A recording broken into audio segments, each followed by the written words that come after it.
Hello guys, welcome to my YouTube channel. आपका भक्ति शक्ति 2023 channel पर स्वागत है। और अब हम श्री शिव पुराण को पढ़ने जा रहे हैं।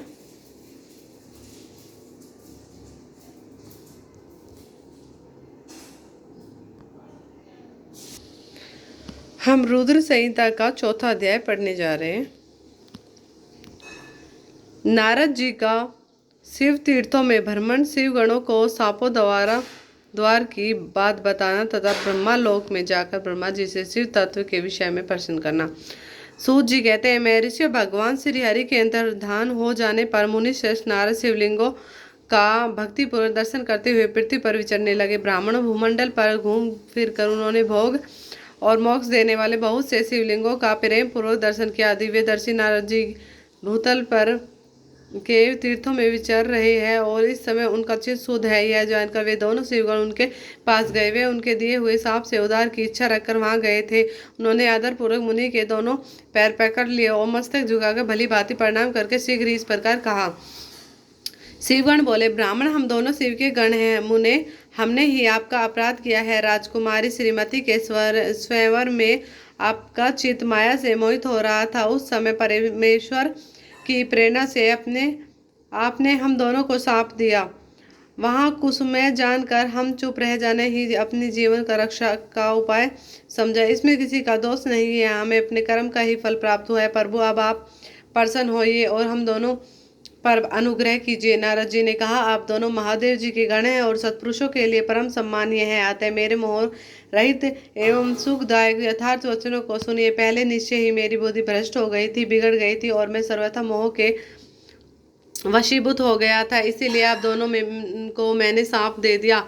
शिवगणों, मैंने जो कुछ कहा है वह वैसा ही होगा, तथापि मेरी बात सुनिए। मैं आपके लिए शापोद्वार की बात बता रहा हूँ। आप लोग आज मेरे अपराध को क्षमा कर दे। मुनिवर विष्णुवा के वीर्य से जन्म ग्रहण करके आप संपूर्ण दिशाओं में प्रसिद्ध कुंभकर्ण रावण राक्षस राज का पद प्राप्त करेंगे और बलवान वैभव से युक्त तथा परम प्रतापी होंगे। समस्त ब्रह्मांड के राजा होकर शिव भक्त एवं जितेंद्रिय होंगे और शिव के ही दूसरे स्वरूप श्री विष्णु के हाथों मृत्यु पाकर फिर अपने पद पर प्रतिष्ठित हो जाएंगे।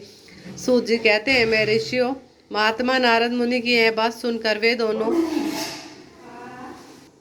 शिवगण प्रसन्न हो आनंद अपने स्थान को लौट गए। श्री नारद जी भी अत्यंत आनंदित हो अनन्य भाव से भगवान शिव का ध्यान तथा शिवती तीर्थों का दर्शन करते हुए बारंबार भूमंडल में विचरने लगे। अंत में सबके ऊपर विराजमान शिव प्रिय काशीपुरी में गए, जो शिव रूपिणी एवं शिव को सुख देने वाली है। काशीपुरी का दर्शन करके नारद जी कृतार्थ हो गए। उन्होंने भगवान काशीनाथ का दर्शन किया और परम प्रेम एवं परमानंद से युक्त हो उनकी पूजा की। काशी का आनंद सेवन करके वे मुनि से कृतार्थ का अनुभव करने लगे और प्रेम से विहल हो उसका नमन वर्णन तथा स्मरण करते हुए ब्रह्मालोक को गए। निरंतर शिव का स्मरण करने से उनकी बुद्धि शुद्ध हो गई थी।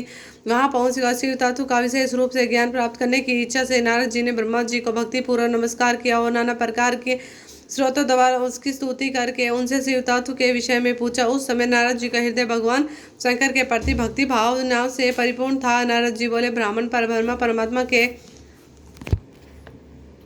स्वरूप को जानने वाले पितामह जगत प्रभु, आपके कृपा प्रसाद से मैंने भगवान विष्णु के उत्तम महात्म्य का पूर्णतया ज्ञान प्राप्त किया है। भक्ति मार्ग, ज्ञान मार्ग, अत्यंत दुष्तर तपो मार्ग, दान मार्ग तथा तीर्थ मार्ग का भी वर्णन सुना है, परंतु शिव तत्व का ज्ञान मुझे अभी तक नहीं हुआ। मैंने भगवान शंकर की पूजा विधि को भी नहीं जानता। अतः प्रभु, आप क्रमशः इन विषयों को तथा भगवान शिव के विविध चरित्रों तथा उनके स्वरूप तत्व प्राकट्य विवाह ग्रह धर्म सब मुझे बताइए। निष्पाप पितामह, ये सब बातें तथा और भी जो आवश्यक बातें हैं उन सबको आपको वर्णन करना चाहिए। प्रजानाथ शिव और शिवा के आविर्भाव एवं विवाह का प्रसंग विशेष रूप से कहिए तथा कार्तिकेय के जन्म की कथा भी मुझे सुनाई। पर पहले बहुत लोगों ने मैंने ये बात सुनी है किंतु तृप्त नहीं हो सका, इसीलिए आपकी शरण में आया हूँ। आप मुझे कृपा कीजिए।